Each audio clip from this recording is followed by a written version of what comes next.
Hello, Steve Kendall, Security Pacific Real Estate, Richmond, California. Today, I want to share an article I wrote a while back called 7 Signs You're Dealing with a Con Artist. It was a Saturday afternoon. I was just wrapping things up in my office, and I heard some commotion in our reception area, but I didn't pay much attention to it. The front desk at our office is often filled with activity and noise. Just then, our receptionist poked her head in my office and she said, "Steve, I'm sorry to bother you, but are you busy?" I told her I was just getting ready to leave. She asked if I could come talk to this young family in the reception area. They were concerned about something and they wanted to ask some questions. Not sure what I was getting into. I thought, why not?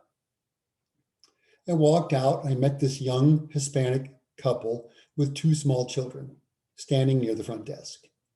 Their English was broken, but they spoke well enough that I could understand them. They were trying to rent a house that was advertised on the internet, and they had some questions. They told me they found a 3-bedroom home in San Pablo for rent.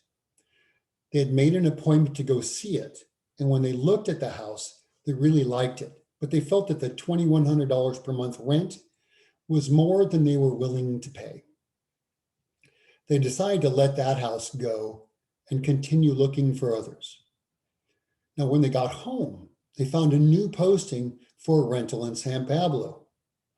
This new posting was the same house they just looked at, but now the rent was $1,000 per month. They got rather excited and decided they should try to get the house. They responded to the ad and were sent an application online. They filled it out and sent it back. Long after, they were notified that their application had been accepted and that to get the keys, they would have to send the first month's rent of $1,000 plus $1,000 security deposit by MoneyGram to their landlord's attorney right away. At that moment, the wife became suspicious. She wasn't comfortable with this deal, and she decided to come to Security Pacific to have someone look things over for them. And that's where I came into the picture. I got the address of the property and then pulled up a profile and got the name of the property owner. Then I called the number on the ad and I asked this landlord some questions. When he told me his name, it was different than what showed on the deed. When I asked him about that, his explanation was that the house had been given to him, but he just hadn't had time to put in his name yet. Then I asked how long ago that was, and he said it was about 5 years ago. I asked more questions, and this owner kept digging himself deeper and deeper. He asked when he could expect his deposit in first month's rent.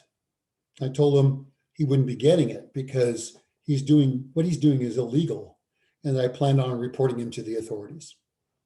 All of a sudden, the phone went dead. Imagine that. The young couple were very grateful, and I must say it sure felt good to help them out from being conned.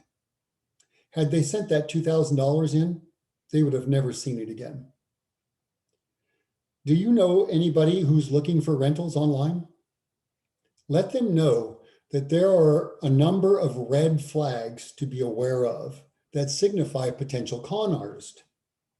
And here are 7 of them. Number 1, if the rent is really low for the area. Number 2, they want the deposit and rent to be sent by MoneyGram, Western Union, or to be wired to someone other than themselves, or before you've met or signed a lease agreement.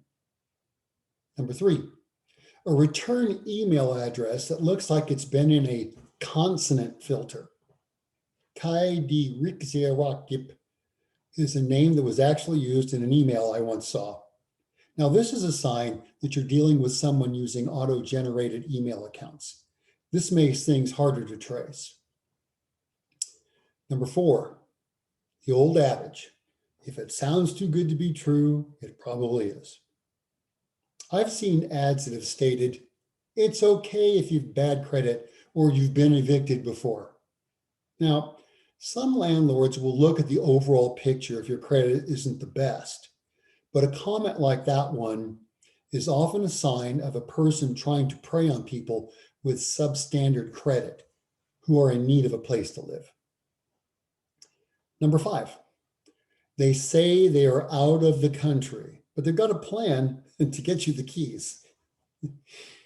Number 6, an agent or a landlord asks for personal information, such as date of birth, social security number, or a phone verification code before you even see the property. And then finally, number 7, typos, grammatical errors, improper wording, or context that's not right can often point to a potential scam.